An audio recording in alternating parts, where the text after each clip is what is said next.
Fala, GCista, beleza? Vamos agora para mais um bloco de correção de questões de direito constitucional do concurso da PM do Mato Grosso do Sul. Pega o material, está no link aí fixado nos comentários, baixe e vamos para a resolução das questões. Agora, a primeira questão nos fala o seguinte: na hermenêutica clássica, defendia-se que a Constituição poderia ser interpretada da mesma forma, olha só, na hermenêutica clássica, a Constituição era interpretada do mesmo jeito que a demais leis. Utilizando-se, por exemplo, a interpretação gramatical, literal, certo? E a teleológica, ou seja, qual é a finalidade da norma. Então, ele diz mais: no entanto, com a propagação do neoconstitucionalismo, observa aqui, ó, neoconstitucionalismo, houve uma grande evolução dos métodos de interpretação das constituições, forte na ideia de que as normas constitucionais podem ser o quê? Então você tem que lembrar o seguinte: quando você pensa em interpretação literal, filológica, né, ou gramatical, o que se enfatiza? Se enfatiza o sentido gramatical, certo? A interpretação teleológica é a finalidade almejada pela norma. Só que com o neoconstitucionalismo, vamos ver que existe o quê? Existem algumas características, como por exemplo, que é o destaque para a gente resolver essa questão, a supremacia do texto constitucional. Outras características são o quê? A garantia, promoção e preservação dos direitos humanos, força normativa dos princípios constitucionais, constitucionalização do direito, ampliação da jurisdição constitucional. Só que nos interessa é a supremacia do texto constitucional. Então, nós vamos perceber que no neoconstitucionalismo, quando a gente pensa em supremacia do texto constitucional, nós vamos ver que a Constituição perdeu o seu caráter de ser fonte indireta de direito e passa a ser o quê? Uma fonte direta. Isto é, vai reconhecer-se normas constitucionais de plena eficácia. Beleza? Então, ela é regida por regras ou princípios. Quando você estuda o neoconstitucionalismo, você vê que ali no século XIX, na Europa, né, no Brasil foi com a Constituição Federal, mas na Europa, século XIX, você vê ali essa ideia do neoconstitucionalismo dentro das constituições da Alemanha, tá certo? Da Itália, Portugal e da Espanha. E todas essas constituições, elas almejavam a redemocratização e o Estado democrático de direito. Beleza? Então, com isso, com o neoconstitucionalismo, houve uma evolução dos métodos de interpretação das constituições, forte na ideia de que as normas constitucionais podem ser o quê? Regras ou princípios. Então, basicamente é isso. Tudo bem? O gabarito, letra D.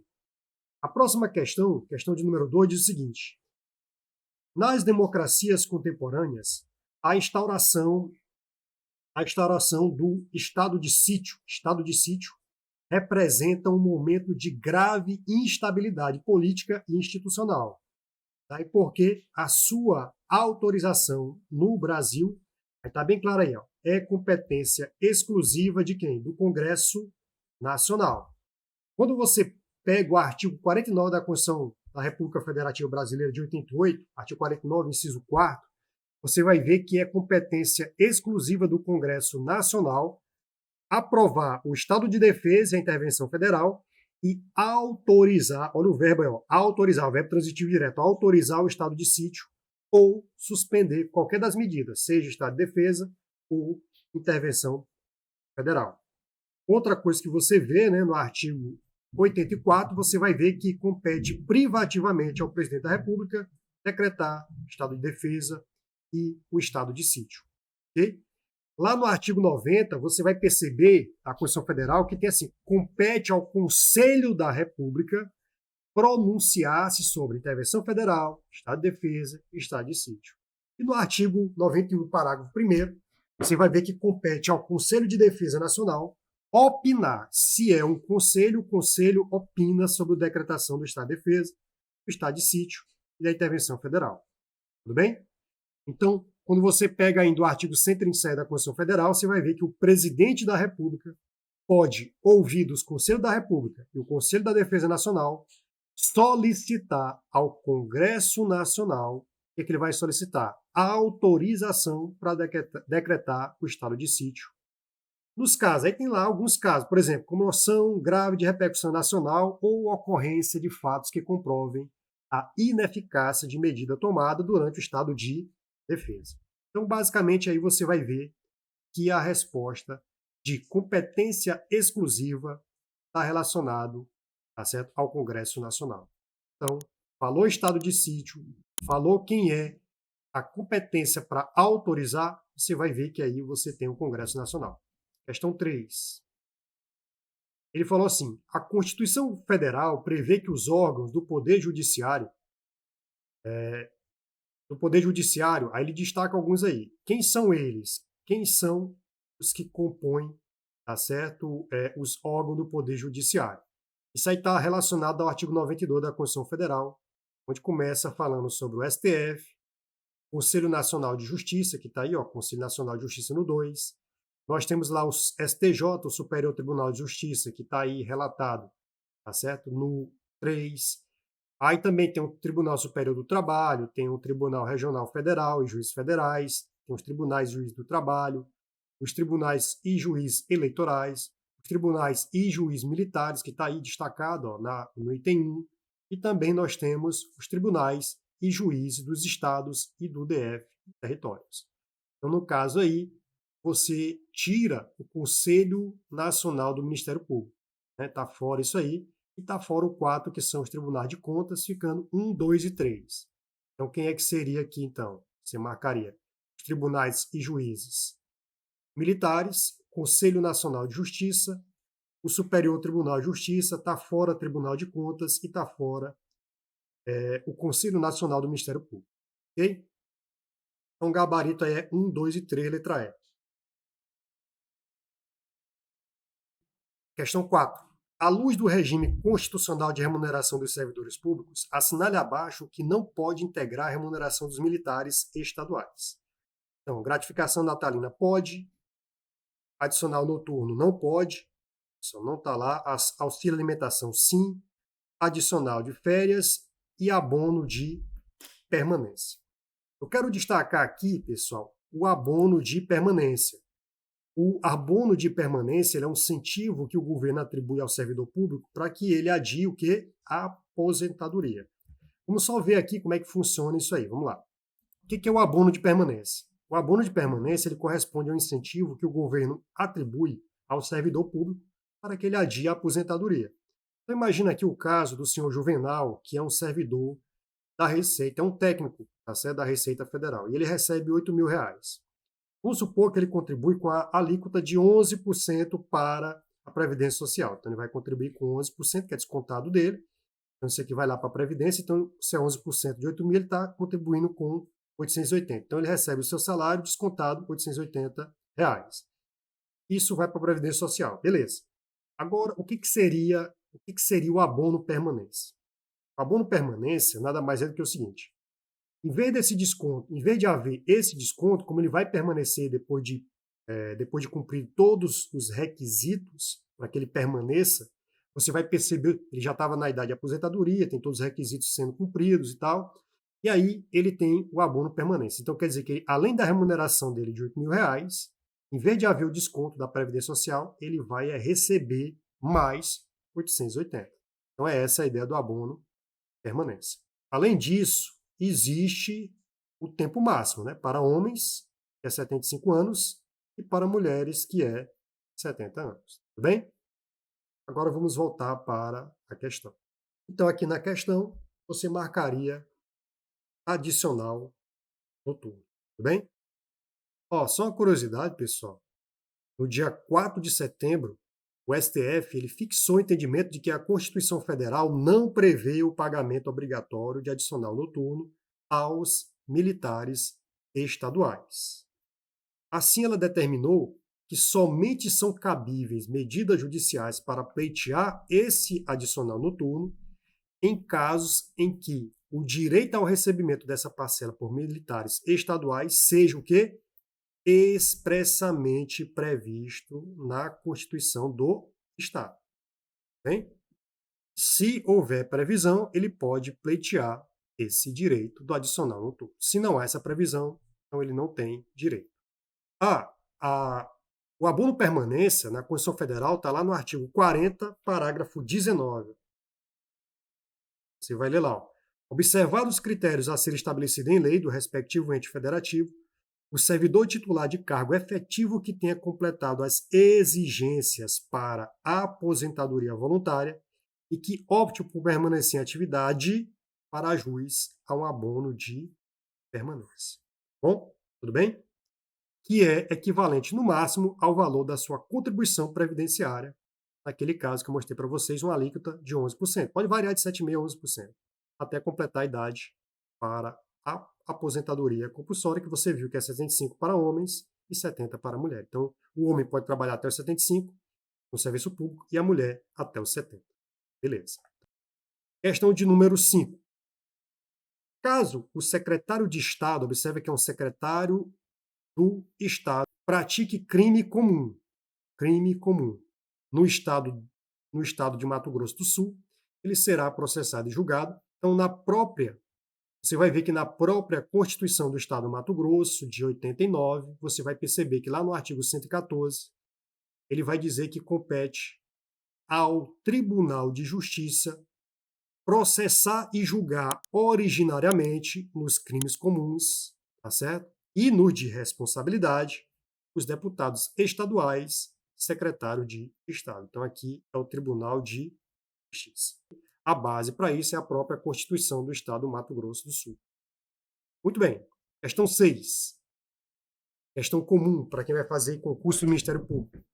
Vamos lá. O Ministério Público é uma instituição atuante não apenas na esfera criminal, mas sim em toda a defesa da ordem jurídica, do regime democrático e dos interesses sociais. É um importante organismo aí nessa proteção, na defesa desses institutos. Nesse sentido, são seus princípios constitucionais. Então, os princípios institucionais estão elencados no artigo 27, parágrafo de número 1, parágrafo 1º, tudo bem? Então, é lá que está elencado quais são os princípios que regem o Ministério Público. Então, você vai perceber lá que está bem claro a unidade, a indivisibilidade e a independência funcional, gabarito letra B. Gabarito é a letra B. Bem? Próxima, 7ª questão.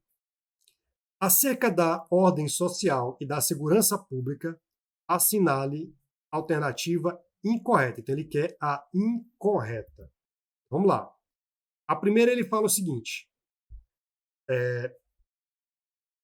Os pais têm o dever de assistir, criar e educar os filhos menores. Maravilha, artigo 229 da Constituição Federal. E os filhos maiores têm o dever de ajudar e amparar os pais na velhice, carência ou enfermidade. Isso aqui está bem claro no artigo 229 da Constituição Federal de 88. Tudo bem? Então você marca isso aí sem problema nenhum. Letra B. Olha o que aqui diz a letra B. As condutas e atividades consideradas lesivas ao meio ambiente sujeitarão os infratores, pessoas físicas ou jurídicas, a sanções. Então, tanto pessoas físicas que prejudicam o meio ambiente ou jurídicas, elas estão passíveis de quê? Sanções penais e administrativas, independentemente da obrigação de reparar os danos causados. Isso aí é a inteligência do artigo 225 da própria Constituição Federal. Artigo 225 da própria Constituição Federal de 88. Beleza. O artigo mais importante, né, para quem vai fazer concurso nessa área militar, é o artigo 144, que vai falar o seguinte. Ó. As polícias militares cabem...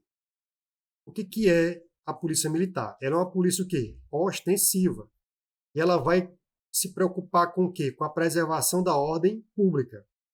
Já aos corpos de bombeiros militares, além das atribuições definidas em lei, certo? Incumbe a execução das atividades de quê? Defesa civil. Então, isso aqui está correto no próprio artigo 144 da CF de 88. Bem? Sem problema nenhum. Vai estar lá no parágrafo 5º, se você for ver, está lá no parágrafo 5º. Ok? Basicamente é isso. Então está correto. Letra D. Solicitada autorização para decretar o estado de sítio durante o recesso parlamentar, o presidente do Senado Federal de imediato convocará extraordinariamente o Congresso Nacional para se reunir dentro de 5 dias a fim de apreciar o ato, e isso estaria correto, segundo o próprio artigo 138, parágrafo 2º da nossa Constituição Federal. Beleza? Realmente 5 dias. Letra E. As terras tradicionalmente ocupadas pelos indígenas, destina-se à sua propriedade, não é? Destina-se à sua posse, cabendo-lhes todas as riquezas, ou seja, cabendo-lhes usufruto. Então, ele vai ter o usufruto das riquezas, tá certo? Do solo. Então, na verdade, isso aí está errado. Então, as terras tradicionalmente ocupadas pelos índios destinam-se o quê? A sua posse permanente, cabendo-lhes o usufruto que exclusivo. De quê? Das riquezas do solo, dos rios e dos lagos nelas existentes. Isso aqui está no artigo 231 da Constituição Federal, no seu parágrafo 2º. Então, realmente, o gabarito está errado. Então, você tem que lembrar aí, você associa ao artigo 20 da Constituição Federal, onde ele fala de bens da União. Tem aqueles bens de uso comum do povo, bem de uso especial e os bens dominiais. Né? Beleza? Então, basicamente, a gente tem esses três tipos de bem da União. E quando a gente pensa, só por curiosidades, quando a gente pensa em terra indígena, a demarcação das terras indígenas é competência da FUNAI, certo? E esse processo, certo, administrativo de demarcação, ele só é feito após um estudo antropológico que é submetido ao ministério ao qual a FUNAI está vinculada, que é o Ministério da Justiça e Segurança Pública. Né? Com isso, realmente, gabarito letra E. Vamos para a próxima questão. Questão 8. Sabe-se que na vigência de intervenção federal, estado de defesa ou estado de sítio, a Constituição do Estado do Mato Grosso do Sul não pode ser emendada. No entanto, fora dessas situações, se a referida Constituição estadual sofrer alteração, a sua emenda será promulgada por quem? Pela mesa da Assembleia Legislativa, que está na própria Constituição do Estado do Mato Grosso do Sul, de 89, lá no seu artigo 66, parágrafo 3º, que fala que a emenda à Constituição será promulgada pela mesa da Assembleia Legislativa. Gabarito, letra D. Questão de número 9.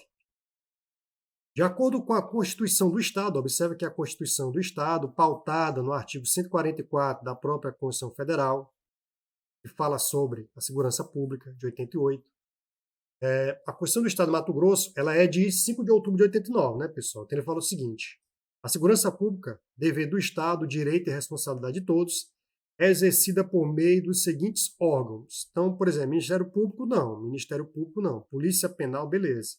Ministério Público, não. Ministério Público, não. Defensoria, não. Ministério Público, não. Onde tivesse Ministério Público, era só eliminar. Então, será exercida por quem? Pela Polícia Civil, Polícia Militar, Corpo de Bombeiros e a Polícia Penal. Então, gabarito, letra B. Questão de número 10. No Brasil, a Constituição Federal prevê diversos mecanismos para que seja concretizada a sua supremacia perante as leis inconstitucionais, expurgando-as do ordenamento jurídico. Nesse sentido, em sede de controle concentrado de constitucionalidade, cabe ao STF, o Supremo Tribunal Federal, julgar o quê? Nós vamos ver que é a arguição de descumprimento de preceito fundamental que está ali relatada no artigo 102, parágrafo 1º da nossa Constituição Federal. Está lá no artigo 102, parágrafo 1º da nossa Constituição Federal. Nós vamos ver, pessoal, que existe os legitimados para propor arguição, ADPF, né? Então você vai ver que começa com o presidente da República e as mesas, né? Mesa do Senado, a mesa da Câmara dos Deputados, a mesa da Assembleia Legislativa ou Câmara Legislativa do Distrito Federal, certo? Ainda tem o governador do estado, ok? Ou do Distrito Federal, procurador da República, o Conselho Federal da Ordem dos Advogados do Brasil, partido político com representação no Congresso Nacional. E cuidado, tem prova de concurso que fala federação sindical, mas na verdade é a representação nacional, que é a confederação sindical, sim, ou entidade de classe de âmbito nacional. Lembrando, pessoal, quando você pensa em controle concentrado, você vai ver que, se você for estudar a fundo, você vai ver que a base, a origem é em Hans Kelsen, né? Onde ele trata no Tribunal Constitucional Austríaco, certo? Lá em 1920. Lembrando que o exercício do controle é do tribunal, o órgão ou tribunal da Constituição Federal, da Constituição. Os solicitantes são legitimados do artigo 103, que eu já especifiquei. O modo de exercício é feito em tese, de forma abstrata, por via de ação de interesse objetivo. O efeito subjetivo ele vai ser erga omnes. O efeito temporal, assim como no difuso, é ex tunc, tem efeito vinculante. Okay? Tem efeito vinculante. Beleza? Muito bem. Se você observar, é muito comum em provas a base da DPF na lei 8.000, na lei 9.882 de 1999. Né? É justamente ela que vai dispor sobre o processo e julgamento da arguição de descumprimento de preceito fundamental, certo? Então, é uma lei bem importante que fala exatamente do que nos interessa para esse tipo de julgado aí, esse tipo de ação. Então, você vai perceber o seguinte, quando a gente pensa em preceito fundamental, a gente vai pensar em quê? Direitos e garantias individuais, cláusulas pétreas, princípios constitucionais sensíveis, os princípios da atividade econômica, direito à saúde, direito ao meio ambiente. Maravilha? Basicamente é isso. Teve até uma prova, pessoal, que eu coloquei aqui do Ministério Público do Trabalho para Procurador do Trabalho, recentemente, agora em 2022, que falou o seguinte, ó, acerca da arguição de descumprimento de preceito fundamental, analise as assertivas a seguir. Será apreciada pelo STF, ok, e terá por objetivo evitar ou reparar uma lesão ao preceito fundamental, correto, resultante de ato do poder público ou de particulares. Isso aqui está errado porque só é ato de poder público. Isso aqui já estaria falso. É cabível quando for relevante o fundamento da controvérsia constitucional sobre lei ou ato normativo estadual ou municipal, excluídos os anteriores à Constituição de 88? Nada. Falso. Isso aqui é inclui-se. Incluídos os anteriores à Constituição de 88. Então, isso aqui já estaria falso também. Podem ser propostas por federação sindical. Já está errado porque não é federação, é confederação. Tem representação nacional. Aqui, a federação sindical ela tem mais representação local. A confederação tem representação nacional, que indicará o preceito fundamental que considera violado e, se for o caso, a comprovação da existência de controvérsia judicial relevante para a aplicação do preceito fundamental. Beleza. No item 4, lembrando que os legitimados, você vai pensar sempre no mnemônico MEP, né? Eu sempre gosto de lembrar do mnemônico MEP. O MEP, você vai lembrar que existem as mesas, existem as entidades e existem as pessoas. As mesas é a mesa do Senado, a mesa da Câmara e a mesa da Assembleia Legislativa.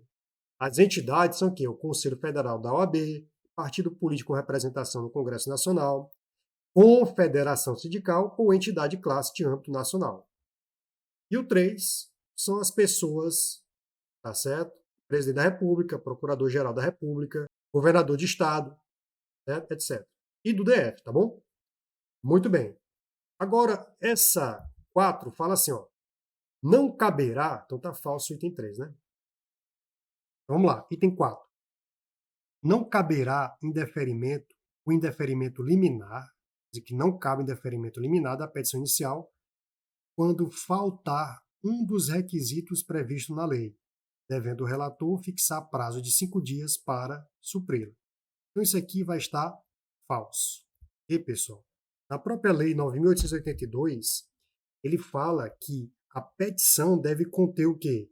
A indicação do preceito fundamental que se considera violado, a indicação do ato questionado, a prova da violação do preceito fundamental, o pedido com suas especificações, etc. Certo? Então, a lei diz o seguinte: a petição inicial será indeferida liminarmente pelo relator quando não for o caso de arguição de descumprimento de preceito fundamental, faltar algum dos requisitos prescritos na lei, ou ela for inepta. E se ela for inepta, a gente lembra lá do CPC, artigo 130, né? Então, quando você pensa no artigo 330 do CPC, você lembra do caso de a petição inicial ser inepta. E um dos casos que nós temos no artigo 130 para a petição inicial ser inepta, indeferida, é quando ela for inepta. Inepta, um dos exemplos, é quando lhe faltar o pedido ou causa de pedido. Bem? Outra coisa que a gente deve destacar é o seguinte: existe prazo sim para que, quando do indeferimento da petição inicial, em sede de ADPF, vai caber o quê? Cabe agravo. Então, caberá agravo no prazo de 5 dias. Então, esse item vai estar o quê? Falso. Então, gabarito, todas assertivas estão incorretas. Bem? Então, por aqui a gente vai encerrar a correção dessa prova de oficial da PM do Mato Grosso do Sul no conteúdo de Direito Constitucional. Maravilha? Espero ver você nos próximos blocos de aulas. Não esquece de curtir, né, pessoal? É importantíssimo. Você curte, comenta, compartilha e não esquece de apertar o sininho para que você receba a atualização de novos vídeos. Né? Isso o YouTube entregar, espero que sim. Tá bom? Até a próxima aula. Até mais.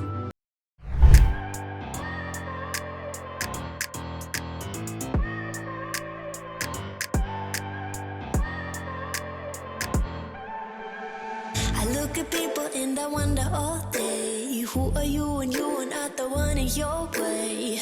And then I think about myself and I stay.